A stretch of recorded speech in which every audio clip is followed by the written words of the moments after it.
15 বছর মমতা খোঁজ নেয়নি। এখানে বলছেন ভরসা মুখ্যমন্ত্রীকে করি, বিজেপিকে করি, মমতার চক্করে নেই। ফুটপাথে দুধ গরম করা নিয়ে পুরমন্ত্রী অগ্নিমিত্রা পালের ধমক খেয়েছিলেন ফুটপাথবাসী এই মহিলা। কেন এখানে দুধ গরম করবে? ফুটপাথের মধ্যে বাচ্চা দুধ গরম হবে? সোমবার তা নিয়ে সরব হয়েছিলেন মমতা বন্দ্যোপাধ্যায়। পরদিন অর্থাৎ মঙ্গলবারই সেই ফুটপাথবাসী মহিলাকে দেখা গেল মুখ্যমন্ত্রীর জনতার দরবারে। দরবার থেকে অসহায় মহিলার পাশে দাঁড়ানোর আশ্বাস দেন মুখ্যমন্ত্রী। একফালে আশ্রয়ের প্রতিশ্রুতিও পেলেন ফুটপাথবাসী মহিলা। আমি বললাম আমি কর্পোরেশনকে বলে দেবো আপনার থাকার ব্যবস্থা হয়ে যাবে, রাস্তাতে থাকবেন না, রাস্তা তো ফুটপাথ মানুষের জন্য, আপনার থাকার ব্যবস্থা আমরা করব। আরে উনি কারোর বিরুদ্ধে অভিযোগ করেননি। সম্প্রতি পার্ক স্ট্রিটে ফুটপাথ জবরদখল মুক্ত করতে রাস্তায় নামতে দেখা যায় পুরমন্ত্রীকে, আর সেখানেই এই ফুটপাথবাসী মহিলাকে ধমক দেন অগ্নিমিত্রা পাল। কলকাতায় বাড়িতে নেই কেন? ফুটপাথে রান্না করছেন কেন? কেন এখানে দুধ গরম করবে? ফুটপাথের মধ্যে বাচ্চা দুধ গরম হবে? কি আছে? আপনাকে কে অধিকার দিয়েছে এখানে বাড়ি সংসার করার? বিষয়টিকে হাতিয়ার করে তৃণমূল। পার্ক স্ট্রিটে গিয়ে ফুটপাথবাসী ওই মহিলার সঙ্গে কথা বলেন কালীঘাট তৃণমূলের বিধায়ক কুণাল ঘোষ। সোমবার এই ইস্যুতে বিজেপিকে নিশানা করেন প্রাক্তন মুখ্যমন্ত্রী মমতা বন্দ্যোপাধ্যায়।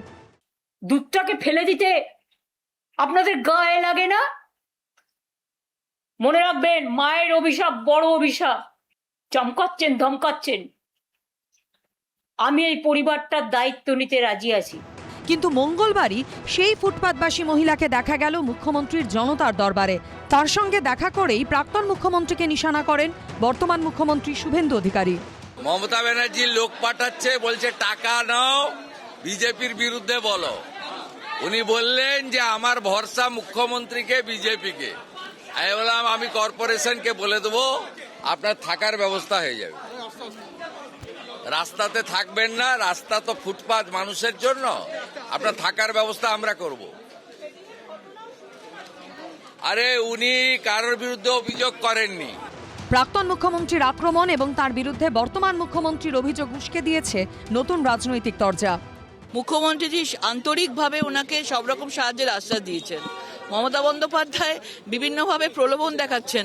15 বছরে পুরো বাংলাটাকে গরিব বানিয়ে দিয়েছেন। হঠাৎ করে যদি হিরো হওয়ার চেষ্টা করেন, মানুষ তো বিশ্বাস করবেন না। মমতাদি যখন দায়িত্ব নেওয়ার কথা বললেন সোমবার, তারপর মঙ্গলবার তাদের পুলিশ দিয়ে তুলে এনে এখনকার মুখ্যমন্ত্রী বলছেন আমরা এই করব, সেই করব, তাই করব। অগ্নিমিত্রা পাল যখন ওখানে দাঁড়িয়ে ওইসব কথা বলছেন, তারপর কেন ঘোষণা করেননি মুখ্যমন্ত্রী? কেন রোববার ঘোষণা করেননি? কেন সোমবার ঘোষণা করেননি? মমতা বন্দ্যোপাধ্যায় তার ঘোষণার চাপে পড়ে এই সরকার, এই মুখ্যমন্ত্রী পুলিশ দিয়ে তুলে এনে আজকে তারা দায়িত্ব নেওয়ার কথা বলছেন। সব মিলিয়ে চাপানুতোর চলছেই। ব্রতদেব ভট্টাচার্য, উজ্জ্বল মুখোপাধ্যায়ের রিপোর্ট, এবিপি আনন্দ, কলকাতা। এবিপি আনন্দ, এগিয়ে থাকে, এগিয়ে রাখে।